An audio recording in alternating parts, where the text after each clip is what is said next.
6,11,140। हाँ, जाके चल सारे दिन।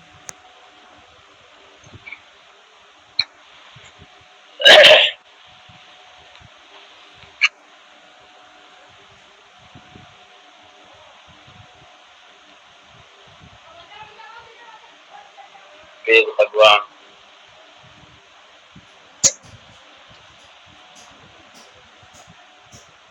करके बच्चा मारी वेदोपनिषद के माध्यम से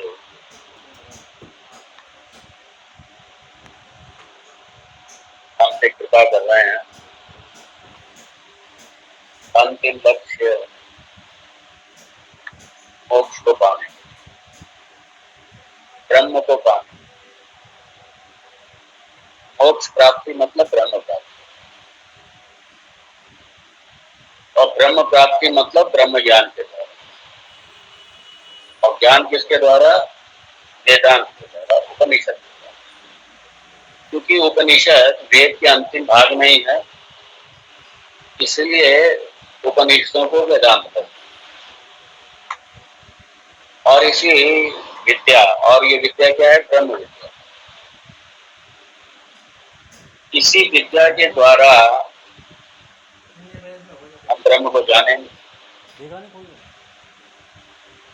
किसको हुआ? और जैसा कि यहाँ शांति पाठ में कहा, सर्वम ब्रह्मोपनिषदम। बंदा पंगा नहीं होगा। ये नहीं है कि ब्रह्म कहीं आकर के हमारे सामने खड़ा हो जाएगा, नहीं। ये सारा जो दिखाई दे रहा है सामने, ये सारा ब्रह्म ही, ये सारा ब्रह्म ही। और ये जगत ब्रह्म है, जीव भी ब्रह्म है, ईश्वर भी ब्रह्म है, सारा ब्रह्म। और ये जो ज्ञान है, एकमेव अद्वितीयम् ब्रह्म, और तद ब्रह्म अहम अस्मि, ये सारे जगत का बात होकर के, जगत के साथ साथ मेरी उपाधियों का भी बात होकर के, अज्ञान का बात होकर के, और सत्यम ज्ञानम अनंतम ब्रह्म नेह नानास्ति किंचन, यहाँ कुछ है ही नहीं भगवान के अलावा। उस भगवान के अतिरिक्त, ब्रह्म के अतिरिक्त और कुछ है ही नहीं, और वही मैं हूँ। ये जो ज्ञान है, ये ज्ञान ही ब्रह्म प्राप्ति है। ये ज्ञान ही ब्रह्म कंफर्म तो हो गया जी तो भेजा था उसको नाप में फोटो, वो उसी नाप के तो भेजा फोटो, वही सेम वही। और क्योंकि इसका मुझे अज्ञान है, क्या मध्य हो नाप मंगा, और इसी अज्ञान की निवृत्ति के लिए ही उपनिषद। उपनिषद अज्ञान को निवृत्त करेगा, और अज्ञान को निवृत्त करके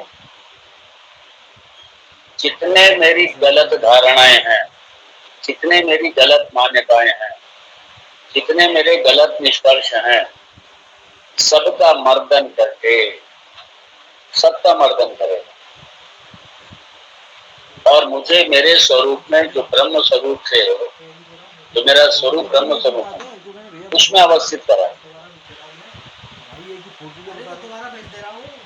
अब चूंकि हम उपनिषद में प्रवेश कर रहे हैं, और ये हमारी परंपरा रही है, आज से नहीं, अनादिकाल से ये परंपरा हमारी। हम जब भी शास्त्र का श्रवण करते हैं, शास्त्र का जब भी हम अध्ययन करते हैं, तो सबसे पहले मंगलाचरण सबसे पहले प्राप्त। इसलिए केनोपनिषद की आरंभ करने से पहले भगवान की प्रार्थना, मंगलाचरण, और इस मंगलाचरण के द्वारा ही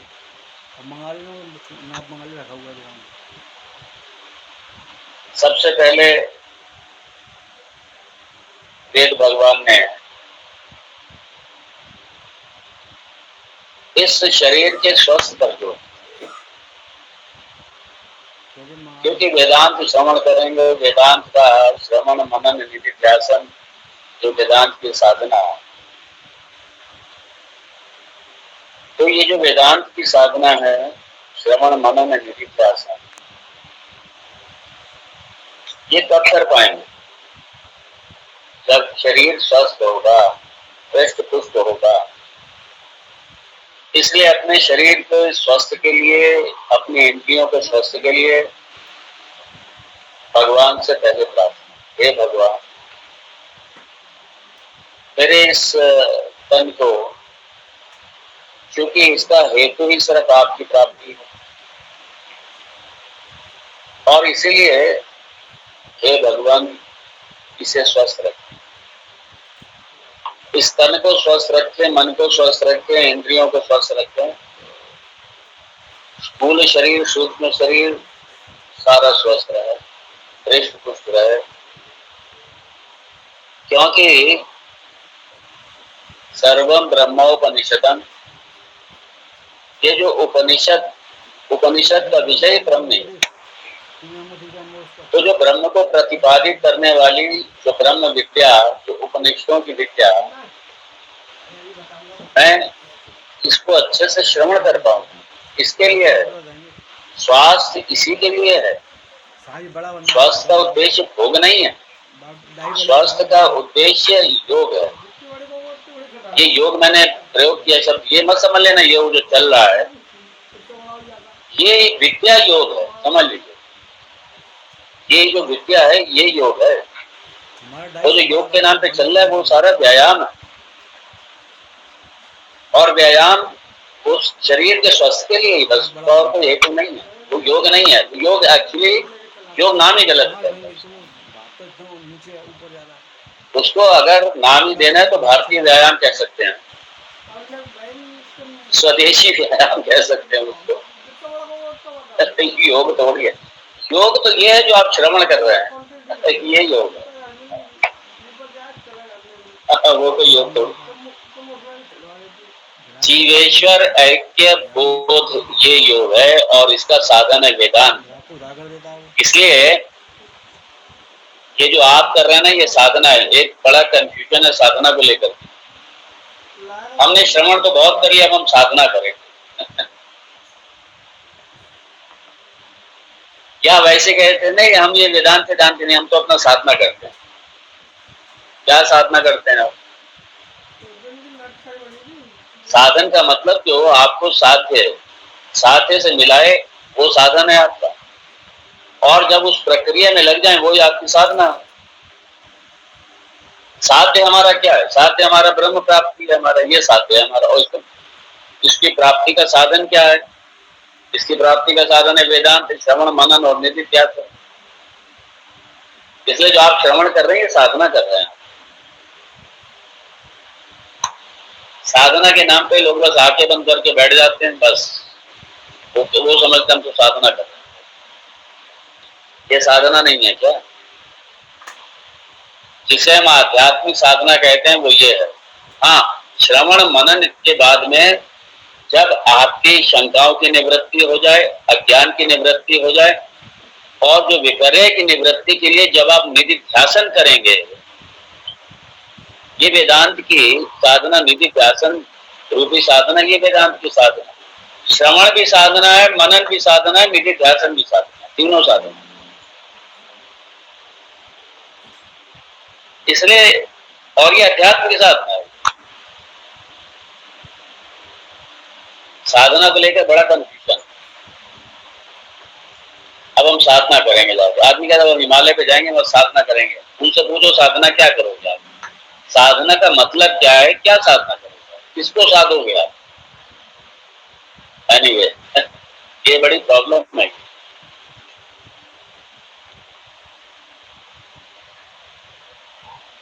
इसलिए वो भी साधना है, ये भी साधना है। वो जो आपकी साधना है वो कोई आध्यात्मिक साधना नहीं है। वो ठीक है, एक मन को शांत करने के लिए, मन की उछल कूद मिटाने के लिए, जिसे मेडिटेशन भी कहते हैं, ठीक है, करिए आप। लेकिन जब वेदांत की साधना, ये वेदांत की साधना, आध्यात्मिक साधना मतलब श्रवण मनन निधिध्यासन, बाकी ये सारी सहायक है। कई बार आदमी कहेगा अब हम आध्यात्मिक साधना करेंगे। आध्यात्मिक साधना मतलब क्या? आध्यात्मिक साधना मतलब श्रवण मनन निधिध्यासन, ये वेदांत की साधना, ये आध्यात्मिक साधना। इसके अलावा कोई आध्यात्मिक साधना नहीं है। ये वो सहायक साधन में आता है। तो शरीर मेरा स्वस्थ रहे ताकि मैं अच्छे से वेदांत का श्रवण करूं, मनन करूं, निधिध्यासन करूं, जो अज्ञान है मेरा उसे मैं निवृत्त करूं, जो चित्त की चंचलता है उसे मैं खत्म करूं, और जो शंकाएं हैं उसे मैं मिटाऊं, और जो विपरीत भावना है मेरी, जो मैंने देह को मैं मान रखा है अनादिकाल से, ये भी मेरा समाप्त हो सके। और ये साधना मेरी तब हो पाएगी जब शरीर मेरा स्वस्थ रहेगा। इसलिए ये जवानी के विषय हैं ये सारे।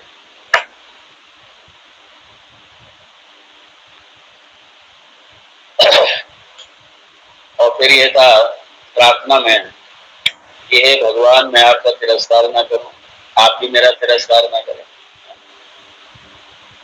अर्थात ना मैं आपको भूलूं भगवान, और ना आप मुझे भूल जाएं। मैं तो ठीक हूँ, क्योंकि अभी अभी ब्रह्म नहीं हूं मैं, अज्ञान अवस्था में तो जीव ही हूं ना। अज्ञान अवस्था में जीव हूं, इसलिए पता नहीं कितनी गलतियां होंगी, भूल जाएंगे, कई अपने से अनहोनी होंगी, पाप नहीं होंगे। लेकिन नादान हूं, आपका बच्चा हूं। हे भगवान, आप कृपा रखें, आप ना भूलें मुझे, मैं आपको ना भूलूं, आप मुझे ना भूलें। आप मेरा तिरस्कार ना करें, मैं तेरा आपका तिरस्कार ना करूं। दूसरे शब्दों में मैं आपकी प्राप्ति का जो ये मार्ग है वेदांत का, इसमें मैं लगा रहूं, इसमें मेरी सातत्यता बनी रहनी चाहिए, निरंतरता बनी रहनी चाहिए।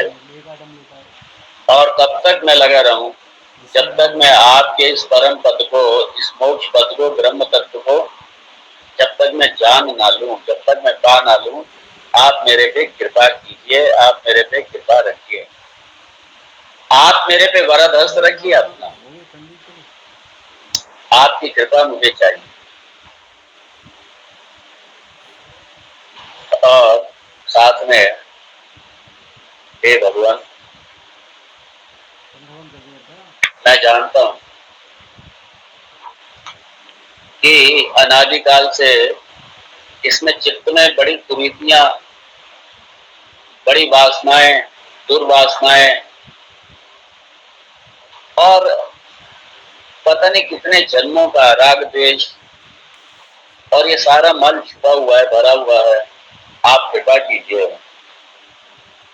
ये सारा मेरा दूर हो, ये असुर संपत्ति मेरी दूर हो, ये दुर्गुण मेरे से दूर हो।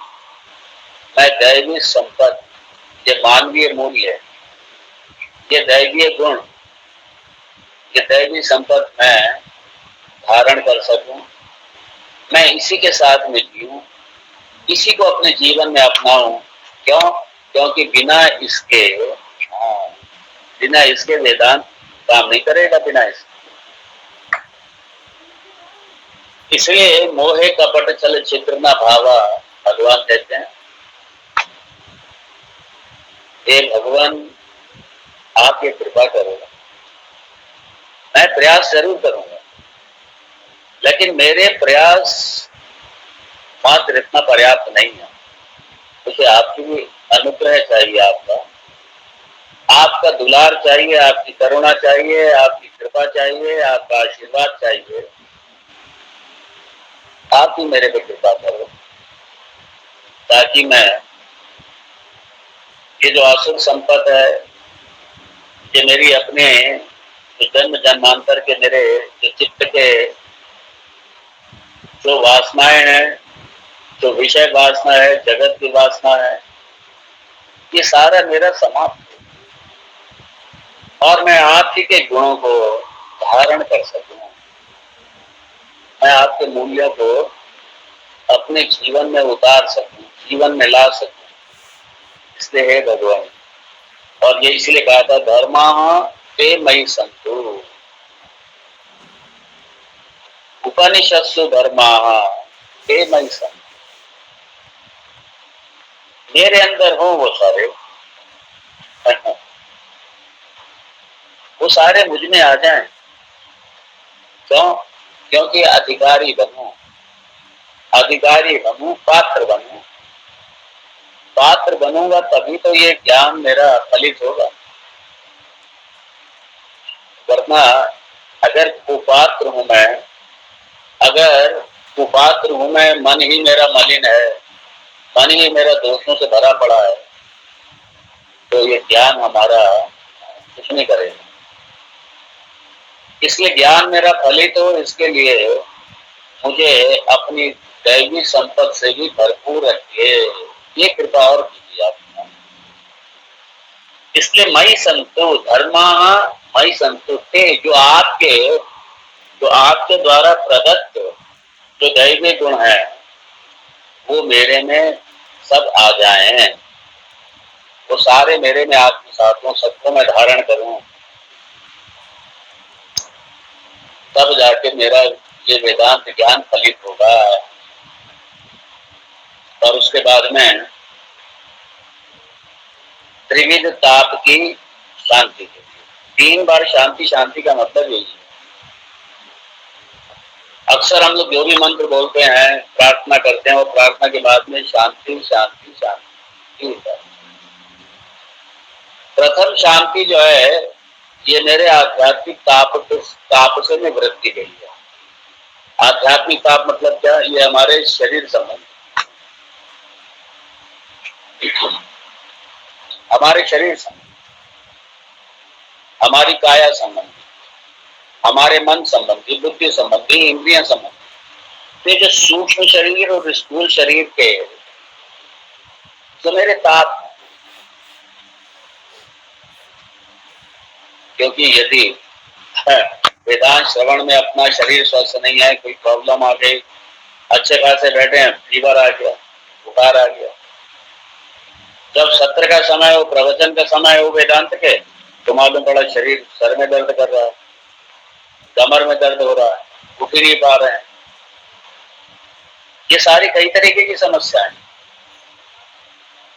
इसलिए मेरे अपनी तरफ से कहीं कोई अड़चन, कोई बाधा ना आ जाए, मेरे तन की तरफ से,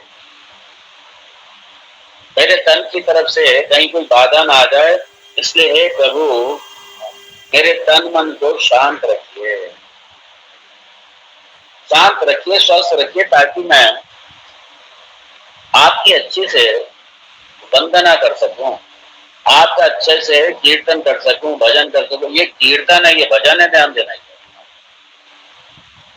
भजन का मतलब ये नहीं कि खाली संगीत के साथ आपने गा लिया, उनके भगवान का गुणगान कर लिया, उसे तो भजन समझते हैं लोग। ये जो आप श्रवण कर रहे हैं ये भी भजन है भगवान, ये भी भगवान का भजन,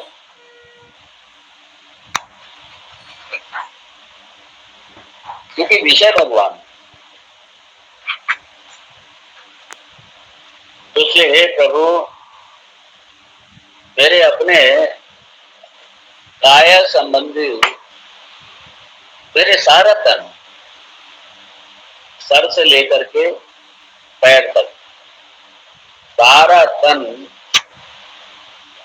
इसमें कहीं पर से भी कोई बाधा उत्पन्न ना हो, कोई अड़चन उत्पन्न ना हो। क्या होता है कई बार कोई पता नहीं होता, मैंने देखा कि अच्छे खासे जा रहे हैं और गिर पड़े, नहाने के लिए वॉशरूम में जा रहे हैं, मालूम पड़ा पैर स्लिप हो गया, कुछ पता ही नहीं है। और ये सारा अनिश्चित है। प्रारब्ध कौन सा कहाँ पे निकल के आ जाए कुछ पता ही नहीं, अनिश्चित है सारे का सारा। इसलिए मेरे काया की तरफ से, मेरे मन की तरफ से कहीं कोई अड़चन ना आ जाए, कोई बाधा ना आ जाए मेरे इस आध्यात्मिक साधना में, इस वेदांत की साधना में कहीं कोई अड़चन ना आ जाए। तो पहला ये शांति। दूसरा शांति, ये आदि भौतिक, आदि अड़ोस पड़ोस है, समाज है, रिश्तेदार है, मित्र संबंधी हैं, कोई प्रशासनिक है, सरकारी है, राजनीतिक है, ये सारा भी शांत रहे। मेरा ये जो सामाजिक परिवेश है, जो पारिवारिक परिवेश है और मेरा जो राष्ट्रीय परिवेश है, ये सारा परिवेश भी अनुकूल रहे। मालूम पड़ा अचानक ही मालूम पड़ा कि वेदांत श्रवण का समय है और क्या हो गया, समाज में उथल पुथल मच गई, दंगा हो गया, झगड़े हो गए, किसी पड़ोसी ने प्रॉब्लम क्रिएट कर दी, अपनों ने किसी ने समस्या क्रिएट कर दी, कोई पता नहीं।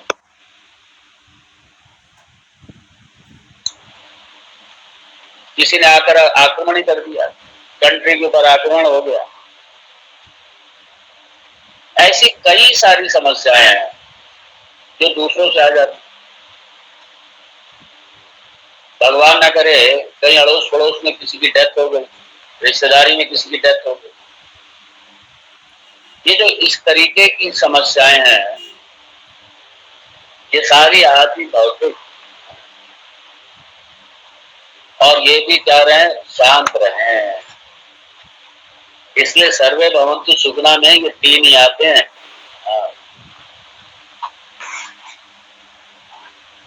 और हम तो सबके सबके कल्याण की बात करते हैं। हम तो मानवीय कल्याण की क्या, सारे प्राणी जगत की कल्याण की बात करते हैं। प्राणियों में सद्भावना हो, विश्व का कल्याण। सर्वे भवन्तु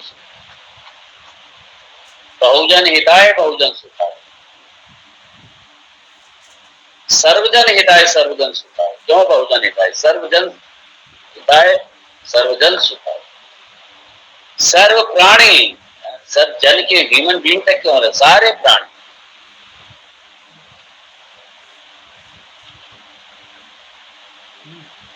सबका कल्याण। और फिर तीसरी शांति यह है आदि दैविक। आदि दैविक, मालूम पड़ा तूफान आ गए, बाढ़ आ गई, ये प्रकृति के द्वारा ये किसी भी तरीके के कहीं भी कोई उत्पात होता है, ये भी तो एक बहुत बड़ी बाधा है। मालूम पड़ा आंधी आ गई, तारें टूट गई, नेटवर्क काम नहीं कर रहा, बिजली काम नहीं कर रही, तो अब क्या करोगे? बैठे रहो बैठे रहो। मालूम पड़ा वर्षा इतनी हो गई, अतिवृष्टि हो गई, अभी तो सूर्य भगवान की कृपा बरस रही अभी सूर्य भगवान जी अपनी कृपा बरसा रहे हैं। ये भगवान की कृपा है कि ठीक है, टेम्परेचर तो है ही। हमारे यहाँ जोधपुर में 50 के आसपास चल रहा है इस समय रोज 48, 50, 48, 50 यही जा रहा है। रात भी गर्म, दिन भी गर्म इसलिए सोच रहे हैं कि कहीं जाकर के, हीट में डॉक्टर ने मना कर रखा है कि बहुत ज्यादा हीट में रहना नहीं है, इसलिए सोच रहे हैं कि 1-2 दिन में निकल जाए। आज तो बस ऐसे ही पुष्कर रांची, आज इसलिए थोड़ा समय का बदलाव किया कि 4:30 बजे हमारी बस है, और यहाँ से आधा पौन घंटा में जाने में भी लगता है बस स्टैंड तक।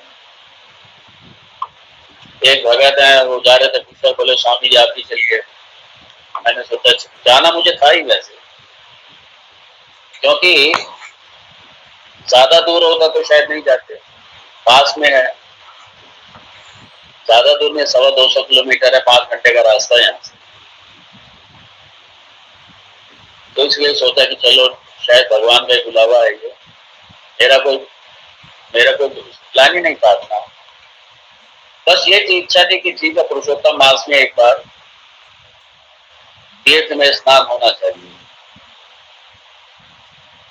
और ये सबसे बड़ा तीर्थ है जो आप स्नान कर रहे हैं ये तीर्थ है। वेदांत अपने आप में तीर्थ है, और वेदांत ज्ञान क्या है, यही तो तीर्थ स्नान है। इसलिए हम लोग ज्ञान में स्नान कर रहे हैं, अवगाहित हो रहे हैं, ये भी तीर्थ। तो फिर इसलिए मैंने कहा चलो आज 1 घंटा पहले शुरू करो 4:30 के बजाय 2:30 बजे शुरू करो, 4 के बजाय 2:30 बजे शुरू करो। तो एक त्रिविध शांति, त्रिविध तापों की शांति। ओम शांति शांति शांति।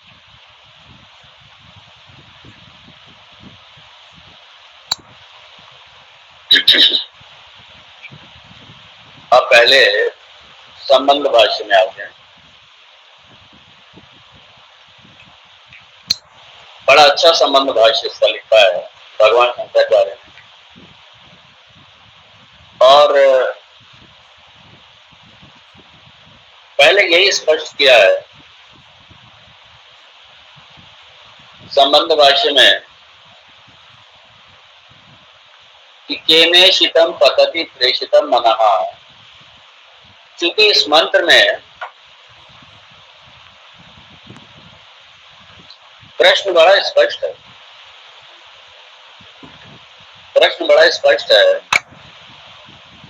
कि आखिर वो कौन सा तत्व है, ये जगत का अधिष्ठान रूप से वो कौन सा तत्व, जगत का अधिष्ठान है क्या, जगत का मूल कारण है क्या, ये मुख्य प्रश्न है।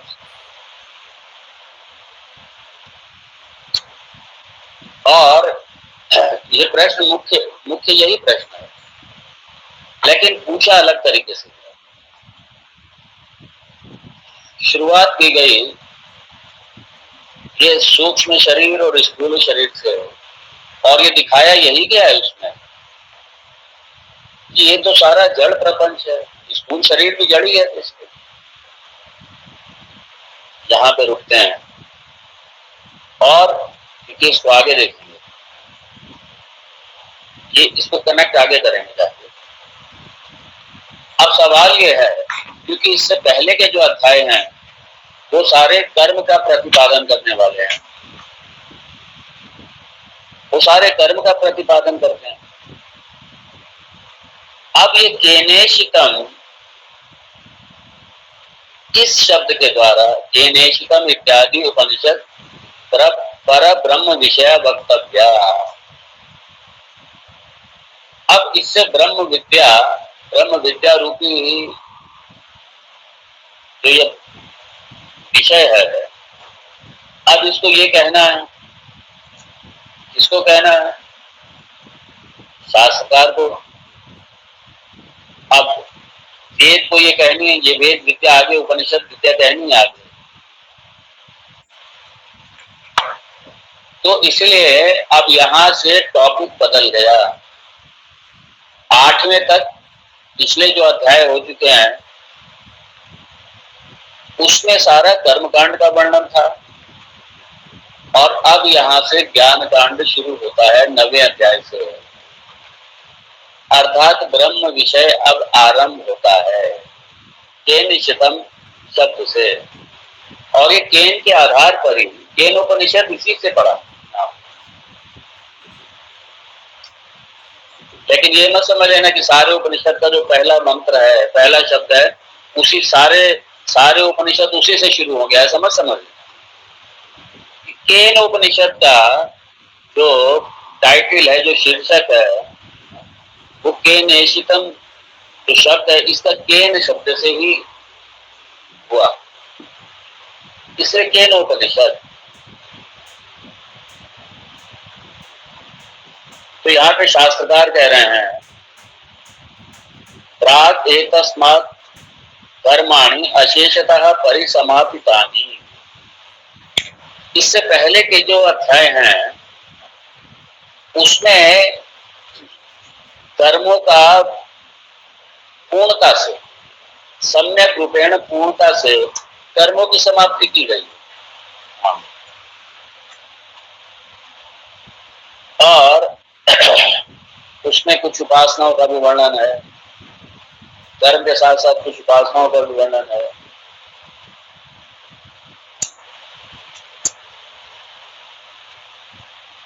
अब ये कह रहे हैं शास्त्रकार यहाँ पे, भगवान भाष्यकार ये कह रहे हैं यहाँ पे कि वो जो कर्म में लगे हुए थे सारे लोग, ये जरूरी नहीं है कि सारे के सारे सकाम कर्मी ही होंगे, ऐसा नहीं।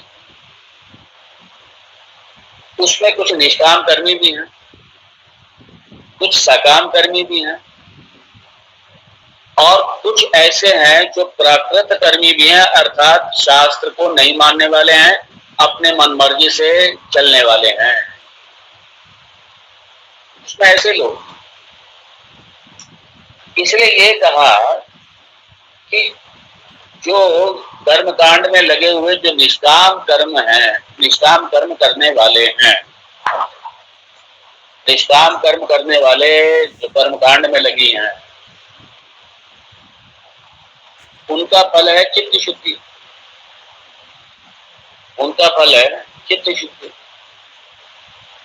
क्योंकि चित्त शोधन के वो कारण होंगे, क्यों? क्यों निष्काम है वो, और निष्काम है इसलिए चित्त शुद्धि है। और दूसरे जो सकामी हैं, जो सकामी है, सकाम करने वाले हैं, इसलिए कहा निष्कामस्य मुमुक्षो सत्व शुद्ध्यर्थम भवति। जो मोक्ष चाहने वाले हैं, निष्काम कर्मयोगी हैं, वो सारे, उनके जो कर्म हैं वो सारे क्या होंगे? चित्त शुद्धि का कारण बनेंगे, उसमें हेतु बनेंगे। और जो ज्ञान रहित से केवलानि श्रौतानि स्मार्तानि च कर्माणि सकाम से, अब जो सकाम करने वाले हैं, सकाम श्रौत स्मार्त आदि कर्म में लगे हुए, इसलिए एक अच्छी तरह समझ लीजिए, जब कर्मयोगी शब्द प्रयोग करते हैं तो कर्मयोगी मतलब जो वैदिक कर्म में लगे, और जहां जब कर्म की बात करते हैं तो यहाँ मतलब वैदिक कर्म, वर्ण आश्रम आधारित जो वैदिक कर्म है वो कर्म। ये निष्काम कर्म जो है ना, ये बड़ा मिसयूज वर्ड है। ये लोग जो हैं लोग भोले हैं, लोगों को कुछ नहीं पता। कर्म मतलब वैदिक कर्म, अग्निहोत्र आदि कर्म, उपासना आदि कर्म, यज्ञ आदि कर्म, ये कर्म है सब। और लोग निष्काम कर्म को ये समझ लेते हैं, इधर उधर जॉब कर रहे हैं कहीं और सैलरी नहीं ले रहे, विदाउट सैलरी जॉब को लोग निष्काम कर्म मान लेते हैं। वो कोई वैदिक कर्म थोड़ी है लोग। अब ये खुले में कई ऑर्गेनाइजेशन है, अब सबको मैन पावर चाहिए ही, तो बहुत से लोग हैं, या ऑर्गेनाइजेशन के अलावा आश्रम भी है कई, मैन पावर चाहिए उनको। तो सुबह से लेके रात तक भूखे प्यासे लगे रहेंगे, खूब काम करें, और सैलरी नहीं लेते सिर्फ वो, और वो क्या समझते हैं अपने आप को? निष्काम कर्म योगी हैं। ये निष्काम कर्म योगी नहीं है, ये वो फ्री के मजदूर हैं वो, और ये खूब चल रहा है ये। बिना पेड स्टाफ रखे अपने सारे काम करा लो, किसके नाम पे? कर्मयोग के नाम पे। ये कोई कर्मयोग नहीं है, ये सब कर्मयोग के नाम पे शोषण है। जब कर्मयोग कहते हैं मतलब वैदिक कर्म, वर्ण आश्रम आधारित जो कर्म है कर्मयोग में, वो कर्म आते हैं। निष्काम कर्म में वो कर्म आते हैं सारे। वैदिक अनुष्ठान आदि जो कर्म है वो आते हैं सारे। अब लोग पता नहीं कहाँ कहाँ इधर उधर लगे पड़े हैं।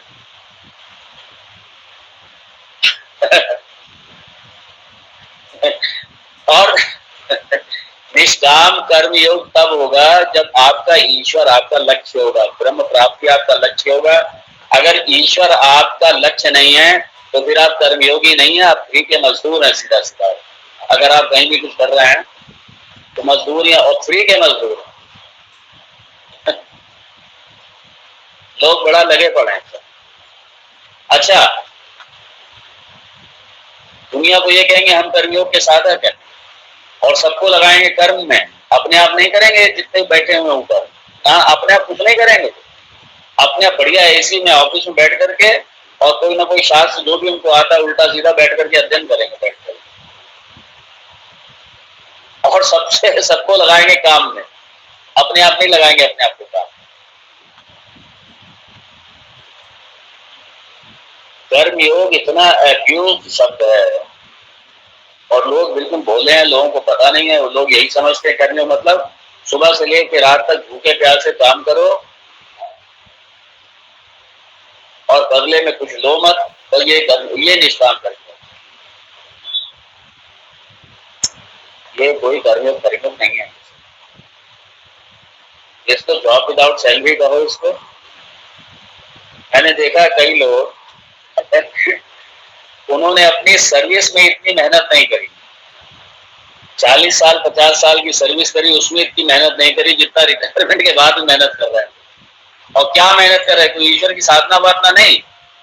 उनको कह दिया जाता है ये कर्मयोग की साधना है, तो बैठ के कोई ऑफिस पकड़ा दिया ऊपर, सुबह से लेकर शाम तक ऑफिस मेंटेन कर रहे हैं सारे, लगे पड़े हैं सुबह से लेकर रात, पता नहीं क्या क्या प्रोजेक्ट में लगे पड़े हैं। ऑर्गेनाइजेशनों के कई प्रकल्प चलने हैं, लगे पड़े हैं उसमें, और कहते हैं हम तो कर्मयोगी हैं। और उनको मंच में सम्मानित किया जाता है, बड़े खुश हो जाते हैं और ये कह दिया जाता है अरे तो बड़े कर्मयोगी हैं, निष्काम कर्मयोगी हैं, भूखे प्यासे लगे रहते हैं सुबह से शाम तक। ये सारा शोषण है, ये सब शोषण, ये कोई कर्मयोग नहीं है। हाँ, इसे सेवा कह सकते हैं, लेकिन कब सेवा होगी? ये कर्मयोग तो है ही नहीं है, ना निष्काम कर्म भी नहीं है ये, ना निष्काम कर्म है ना कर्मयोग है, दोनों नहीं है। लेकिन आप इसे सेवा कह सकते हैं यदि उसके कार्य से वो जो भी वो श्रम कर रहा है, परिश्रम कर रहा है, उसके कार्य से समाज लाभान्वित होता है, तब आप सेवा कह सकते हैं। यदि समाज लाभान्वित हो रहा है, सीधा किसी न किसी को सीधा प्रत्यक्ष लाभ हो रहा है किसी न किसी, तब आप सेवा कह सकते हैं। निष्काम कर्मयोग तब भी नहीं कहेंगे। इसलिए यहां बड़ा स्पष्ट किया है, श्रौतानि स्मार्तानि, श्रौत स्मार्त कर्म। जब हम वैदिक कर्म, श्रौत स्मार्त आदि कर्म, वैदिक अनुष्ठान, ये सारा कर्म में आता है ये सब। और इसीलिए कई बार आपने देखा होगा जब वैदिक अनुष्ठान करते हैं, पूजा आदि करते हैं या कोई अर्चना करते हैं, पूजा करते हैं, समझ लीजिए कर्मयोग में ये सब आता है। तो जब कोई अनुष्ठान करते हैं उसमें संकल्प किया जाता है। संकल्प में क्या कहते हैं? निष्काम जब वो निष्काम होगा तो उसमें संकल्प लिया जाएगा चित्त शुद्ध्यर्थम, ईश्वर प्रीत्यर्थम, ये संकल्प में कहा जाएगा। फिर वो जाकर के निष्काम बनेगा। जाकर ईश्वर प्रीत्यर्थम चित्त शुद्ध्यर्थम, जब ये संकल्प लिया जाता है अनुष्ठान करने से पहले, और इस संकल्प के साथ में जब ये कर्म किया जाता है, तब ये जाकर के कर्मयोग में आता है। और दूसरा, कर्मयोग तब तक नहीं होगा जब तक कि आपका टारगेट ब्रह्म प्राप्ति नहीं है, तब तक कर्मयोग बनेगा ही नहीं। तब तक निष्काम सुख है। इसलिए बिना ईश्वर के तो कर्मयोग है ही नहीं। बिना ईश्वर अब मैं क्या कहूँ कर्मयोग के नाम पे ऑर्गेनाइजेशन खुले हुए हैं और भगवान का आता पता नहीं, कोई साधना नहीं, कोई उपासना नहीं, कोई कुछ। कर्मयोग जो है पूरा सबसे ज्यादा दुरुपयोग इसका हुआ, इसका सबसे ज्यादा दुरुपयोग। अगर भगवान आए, भगवान कृष्ण भी अगर आएंगे तो रोएंगे देख करके कर्मयोग की हालत, तो कर्मयोग वही नहीं है।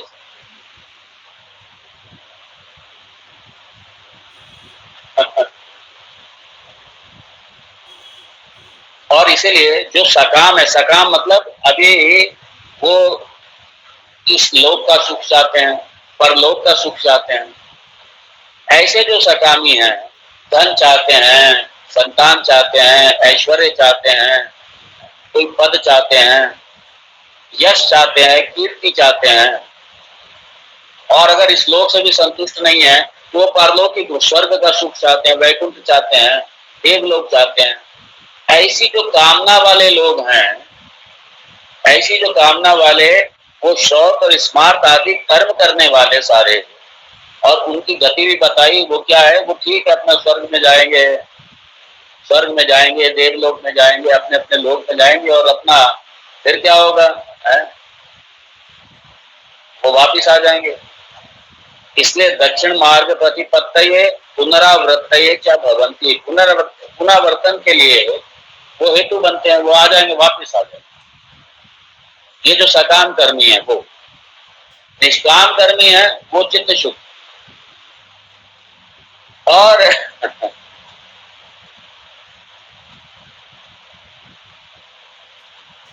जो अशास्त्रीय कर्म में लगे हुए, इसलिए लिखा अशास्त्रीय प्रवृत्तया स्वाभाविक, क्या मतलब पशु है। शास्त्र से कोई लेना देना नहीं, क्या करना है क्या नहीं करना है, इससे कोई मतलब नहीं। पर जो मन में अच्छा लगा, जो मन में आया कर लिया, ये असुर। और ऐसे कोई शास्त्र में शूद्र कहा गया। इसलिए यदि कोई आदमी अपनी मनमर्जी से चलता है, वो व्यक्ति शूद्र है सीधा सीधा। क्योंकि आजकल ये बड़ी प्रॉब्लम है,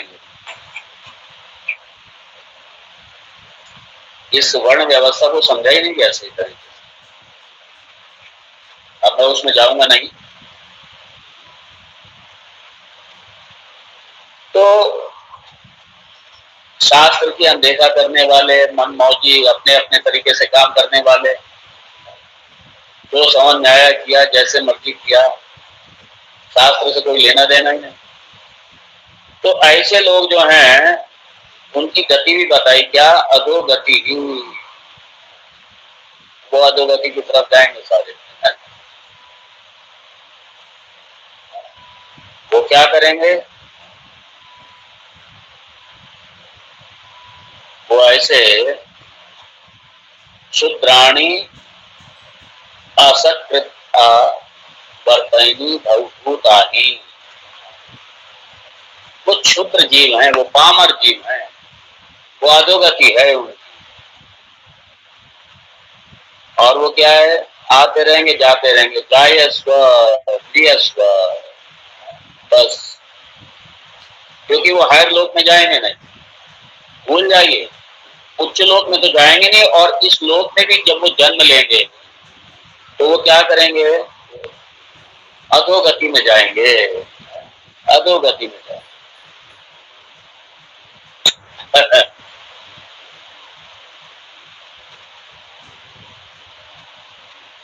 तो बस आने जाने वाले रहेंगे, अधोगति में जाएंगे सब।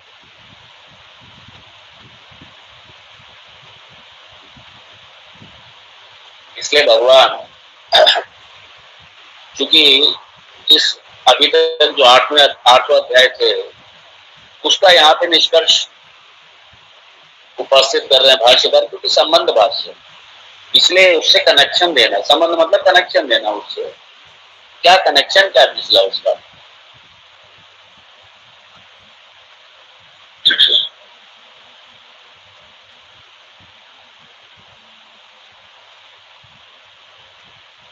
आप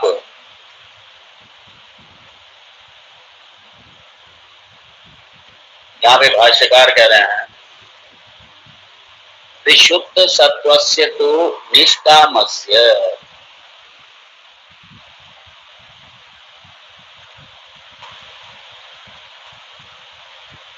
क्योंकि मतलब वेदांत किसके लिए है, उपनिषद किसके लिए है, यहाँ पे इसको स्पष्ट कर रहे हैं। विशुद्ध सत्वस्य तो निष्कामस्य एव बाह्यात् अनित्यत्वात् साध्य साधन संबंधात् इह कृतात् पूर्व कृतात् वा संस्कार विशेषः उद्भवात् विरक्तस्य, जो कि अपने पूर्व जन्म के और साथ में इस जन्म के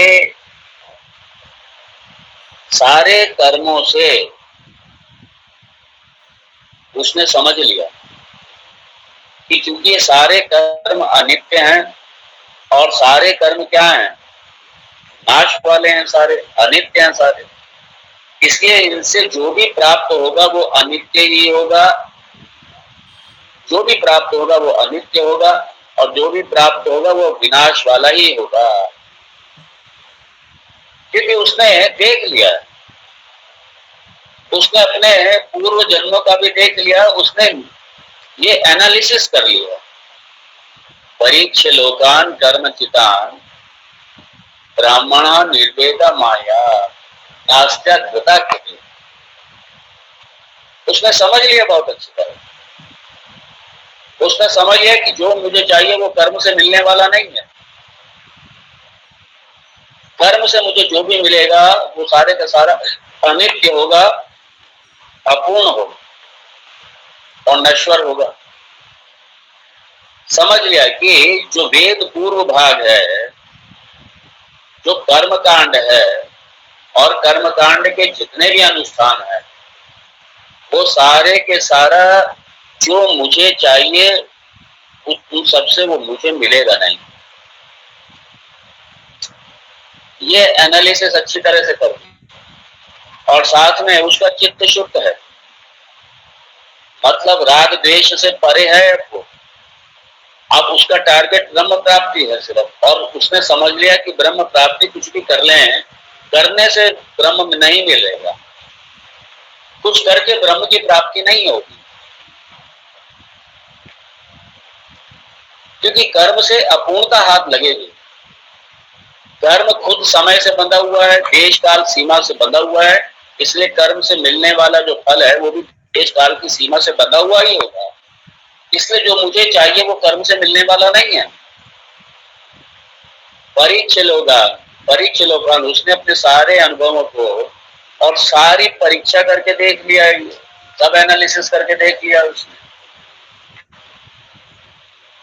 इसलिए उसने समझ लिया कि कर्मणा बद्धते जंतु, ये सारे कर्मों से तो उल्टा और बंधन पड़ेगा, बंधन पड़ेगा इससे। इसलिए उसने अच्छी तरह समझ लिया कि ये सारा ये अनित्य साध्य साधन है, क्योंकि भगवान कह रहे हैं कि जो वैकुंठ आदि लोग हैं, ये जितने भी स्वर्ग आदि लोग हैं, ये सारे के सारे आवर्तन वाले हैं, आने जाने वाले हैं तो सारे, और कर्म से ज्यादा वहां तक पहुंचेंगे, बस इससे ज्यादा तो पहुंच नहीं पाएंगे, और जैसे पुण्य खत्म होंगे घूम के फिर वापिस आएंगे। तो इसने एनालिसिस कर लिया अच्छी तरह से कि जो वास्तव में मुझे चाहिए वो कर्म से मिलने वाला नहीं है। ऐसा जो निष्काम कर्म योगी है, ऐसा जिसने एनालिसिस कर लिया है पूरी तरीके से, वो क्या हो जाएगा, वो उससे विरक्त हो जाएगा, वो सारे जगत से विरक्त होगा, सारे जगत से विरक्त हो, क्योंकि उसमें रस नहीं है। उसकी समझ में आ गया, अरे बहुत जन्मों में देख लिया, ये कहीं कुछ नहीं मिला। अगर मिल गया होता परमात्मा तो जन्म नहीं होता। जन्म लेने का मतलब है कि अभी जो मुझे चाहिए मुझे मिला ही नहीं। और शास्त्र कहता है न कि जो ब्रह्म वेत्ता है उसके प्राण कहीं कहीं उत्क्रमण नहीं करते, कहीं उनका आना जाना नहीं होता। जो ब्रह्म वेत्ता है उनका कहीं पुनर्जन्म नहीं होता। वो जन्म मरण के बंधन से छूट जाते हैं वो सारे। और अगर मैं छूट गया होता जन्म मरण से, मेरा जन्म नहीं होता। और मेरा जन्म है इसका मतलब है कि मैं एक नंबर का अज्ञानी हूं और मुझे कुछ पता ही नहीं है। और वो एनालिसिस करता है कि जो मुझे चाहिए वो कर्म से मिलने वाला नहीं है, तो अब क्या करें। ये उसमें समझ, वो अधिकारी है वो। और ऐसा जो विशुद्ध चित्त है, वेरी ब्यूटीफुल,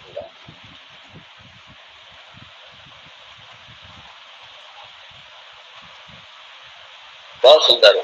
कृता पूर्व कृतात्वा संस्कार विशेष उद्भवा विरक्तस्य। ये भगवान की बड़ी कृपा, ये भगवान की बड़ी कृपा कि जो ऐसे अनित्य से पूरी तरीके से विरक्त हो गया। अनित्य साधे साधन सारे, क्योंकि वेद पूर्व या कर्म कांड में जितने भी साधन बताए गए हैं और जो साध्य बताए गए हैं वो दोनों के दोनों अनित्य हैं, दोनों के दोनों अनित्य। इसलिए क्या किया, अब विरक्त हो गया। इसलिए विरक्त से, ये बड़ी ईश्वर की कृपा होती है। इसलिए यहाँ पे लिखा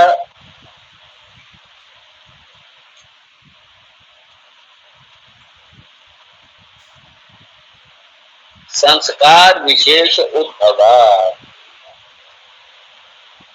ये कोई ईश्वर की आराधना के संस्कार होते हैं, ईश्वर भक्ति होती है जीवन में, ईश्वर उपासना होती है जीवन। कोई ऐसे संस्कार भगवत कृपा से निकल आते हैं। विरक्त हो गए, संसार से विरक्त हो गए। क्यों? क्योंकि ये चाहिए कुछ नहीं अब ये है।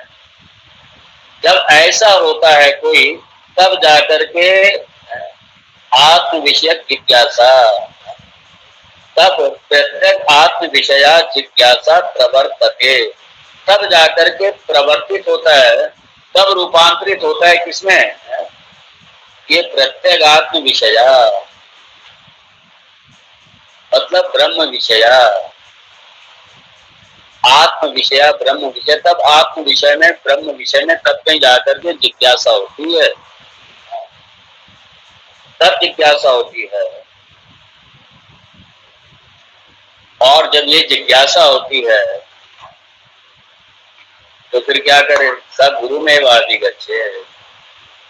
इसलिए ऐसा जो जिज्ञासु है, ऐसा जो जिज्ञासु है, ऐसा जो मोक्षार्थी है, ऐसा जो ब्रह्म को जानने वाला, जिसका चित्त शुद्ध हो गया है, जो अधिकारी है, विरक्त अधिकारी है, विरक्त, विवेक है, वैराग्य, क्षमा दमा शक्ति संपत्ति है उसके पास, तब जाकर के परीक्ष लोकान कर्म चिता निर्वेदम आया। सारे सारे लोगों की, सारे अपनी उपलब्धियों की सारी परीक्षा करके देख ली और उसके बाद में पता चला कि जो चाहिए वो तो मिला ही नहीं। जो मिला सारा नाश होने वाला मिला, और हमें नाश होने वाला नहीं चाहिए। तो हमें तो वो ब्रह्म चाहिए, हमें तो जगत का अधिष्ठान चाहिए, जगत का मूल चाहिए। आखिर वो तत्व है क्या, तो क्या है? तो जब ऐसी जिज्ञासा लेकर के, ऐसा जो जिज्ञासु है, तो ऐसा जिज्ञासु है वो ये प्रश्न कर रहा है। इसलिए जो प्रश्न करता है ना, ये जिज्ञासु है, वो जिज्ञासु प्रश्न कर रहा है। वरना प्रश्न ही नहीं होता,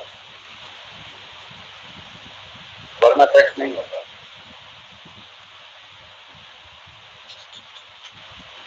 तो यहाँ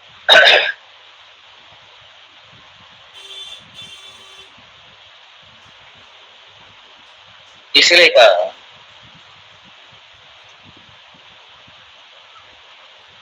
तो जो द्वैत विषय, जो द्वैत विषय अर्थात सारे संसार, जो सारे संसार में परीक्षा करने के बाद दोष देखने वाला संसार में, अब उसको संसार में दोष दिखाई दे रहा है। सारा दोषवत यह संसार अनित्य है, विनाशी है, क्षण क्षण परिवर्तित होने वाला है, बदलने वाला है, और ये सारे का सारा द्वंद्वात्मक है। ये सारे का सारा अपूर्ण है, सारे का सारा।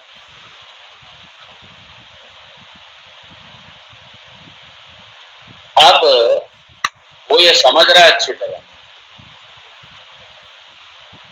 कि अब चूंकि ब्रह्म क्या है मुझे पता नहीं है।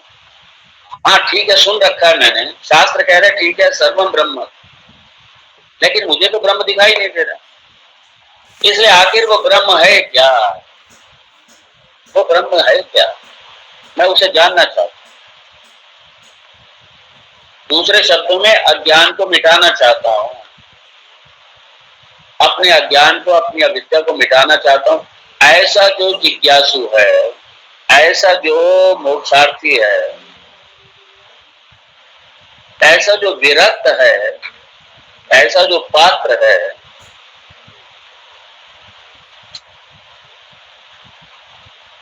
और ऐसा, और खाली ऐसा वही पात्र नहीं, ऐसा दुनिया में जितने भी पात्र हैं, हम सब, आप लोग जो श्रवण कर रहे हैं आप सारे, इसलिए जितने भी जिज्ञासु हैं उन सबके कल्याण के लिए, सारे जिज्ञासुओं के कल्याण के लिए ही ये प्रश्न उठा है, आखिर ब्रह्म है क्या। ये प्रश्न वहां उठा, और इसलिए तो कहते हैं ना, श्रुति भगवती हजारों माह से बढ़ के है ये।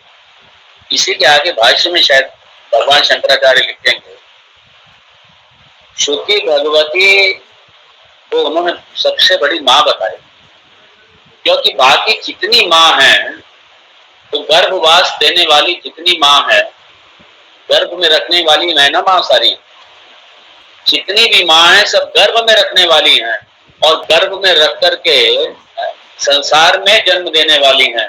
और श्रुति भगवती ऐसी माँ है जो गर्भ का ही उच्छेदन करने वाली है।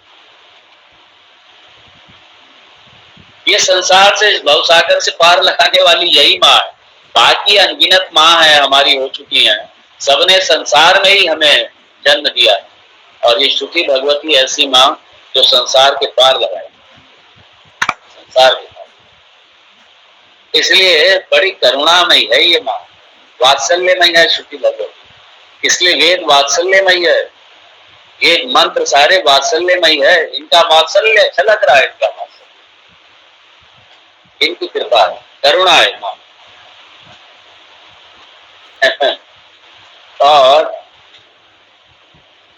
इसी करुणा के कारण ही ये श्रुति भगवती, इसी करुणा कृपा वात्सल्य के कारण ही वो जिज्ञासु जो भवसागर से पार होना चाहते हैं, जो संसार से तरना चाहते हैं, उनके कल्याण के निमित्त ये प्रश्न उठाए के नहीं सीतम, उनके कल्याण। इसलिए हम सबके कल्याण के लिए प्रश्न है, ये जगत के कल्याण के लिए प्रश्न।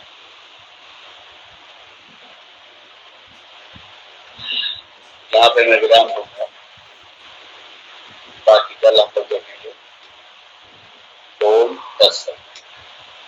ओम नमः पूर्णमिदं पूर्णात् पूर्णमुदच्यते पूर्णस्य पूर्णमादाय पूर्णमेवावशिष्यते।